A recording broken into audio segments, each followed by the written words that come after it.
indigenous living. So in this video, I just want to give you guys a realistic cost of what it would take to power a container home or a cabin, tiny home.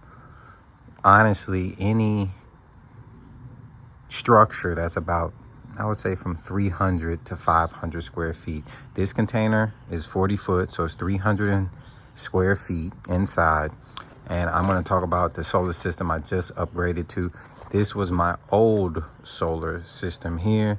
I was powering off this solar trailer, but I recently, about 2 weeks ago, upgraded to this system here. This is 14 panels. These panels cost me $140 a piece. I bought them from a gentleman off of Facebook Marketplace, but inside the store, I would say, or online, they would probably be about 200 to 250. They're 545 watts per panel. My old setup over here was those are only 235 per panel, so that's 10 panels, so that is 2350 watts. This is I'm gonna have to pull out my calculator here. We're gonna give you the real numbers. 554 times 12 is 7,630 watts, and I paid 140 times 14. That's $1,960 I paid for the panels. Also, you can see the panels on the roof are on brackets. Those are two EG4 bright mount brackets. Those are about $250 a piece. Down here is the cable. This is well, first of all, I got some cables hanging out because I'm about to wire those up tomorrow, so don't pay attention to that. I'm really only referring to this cable here. This is the main cable that powers the house. This is also the ground cable here. So this cable, we had to run 6 wire all the way back to the house, so that's about 80 feet of wire. Okay. Between the wire, the conduit, the ground cable, everything, I would say the extra wire was about $1,000 to $1,500. That's for the conduit, the pipe that it's in, the wire, you know, all the little connectors, you know, all that type of stuff. The ground wire, you can see up here, had to get ground wire, ground everything. The grounding rod, as you can see, just see, was in the ground. So that includes everything. I would say $1,000 to $1,500. So right now we're at $2,000 for the solar panels, another $500 for those brackets up top. These ones up top, I'm sorry, these brackets I custom fabbed. So these metal pieces, I think, were about $100 per stick. I used 2 sticks. The cylinder tubes, the sono tubes were, I think, $15 a piece, plus the concrete. So that's probably another $300 at the max.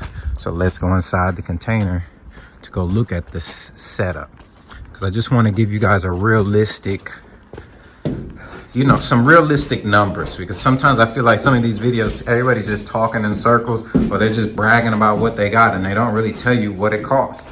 So down here we have, I'm sorry I don't have lights, I'm wiring the lights tomorrow.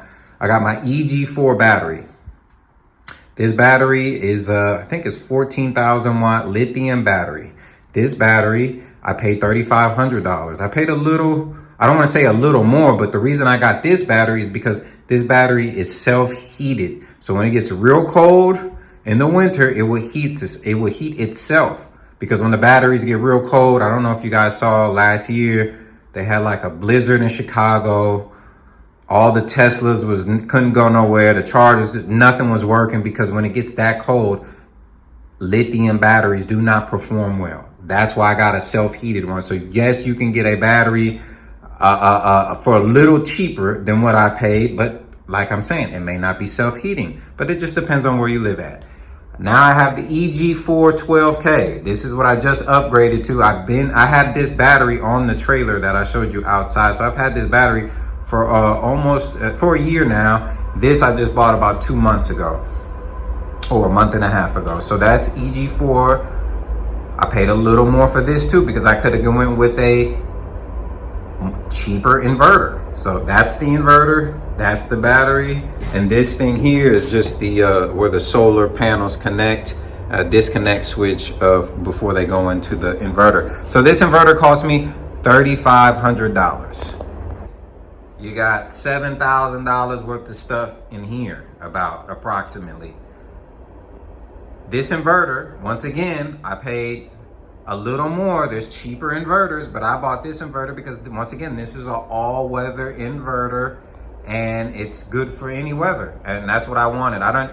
This container is going to get hot. Even though I'm going to put a mini split in here, I still wanted stuff that lasts the test of time, and I believe EG4, don't quote me on this inverter has a 10-year warranty, and the more economical one has a 5-year warranty. But everything's advancing so much, I really worry about that, because in 5 years, you know, all this stuff will be pretty much obsolete. So let's look at the screen and talk about power.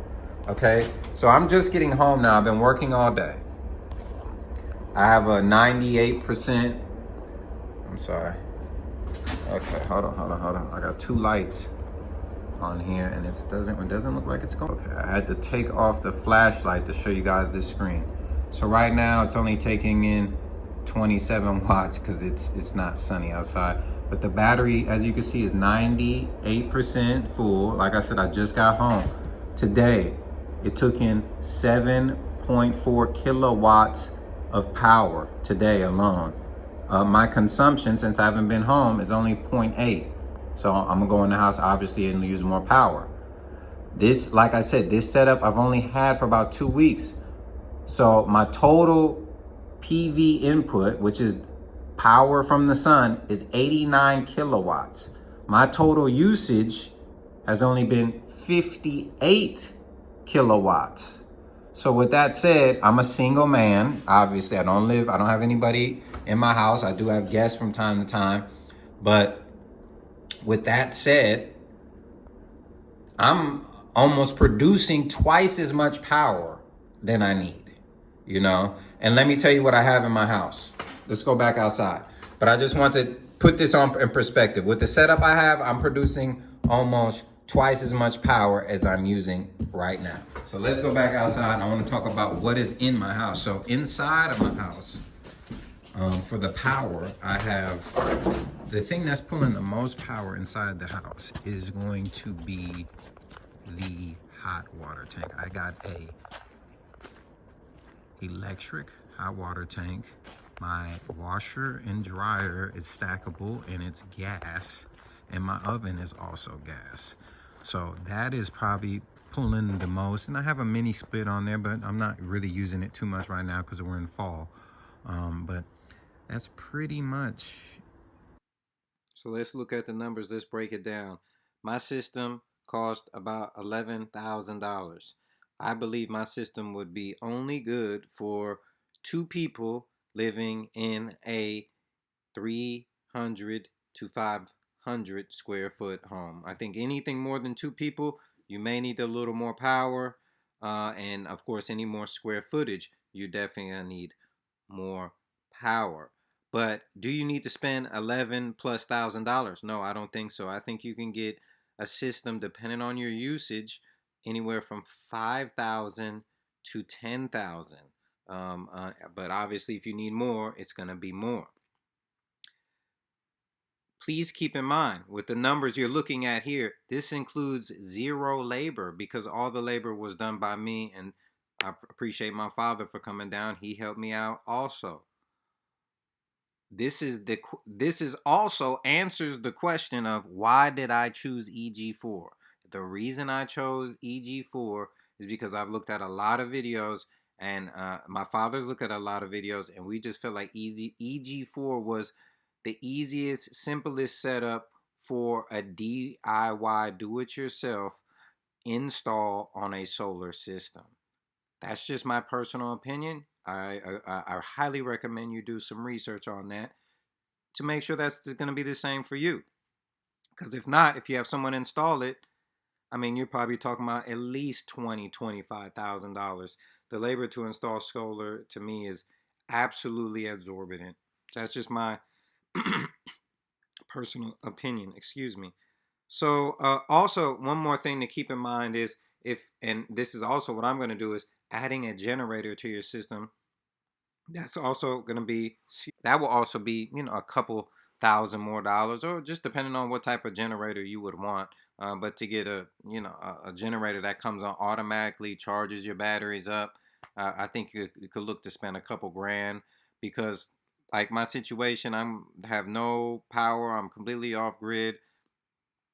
Besides my water, I hate to admit it to you guys, I do have city water, but my power is completely off grid, so I have no backup power. So if the solar goes out, I have no power. So I don't, obviously it doesn't look like that would happen, but for someone with more people with kids, I would highly consider having a generator. So I hope this information helps, man. I'm just trying to give you a realistic view of what I spent, what you could look to spend, but I think on average, 5 to 10,000 will get you a decent sized system for a container home or a tiny home, small home, any structure, 300 to 500 square feet.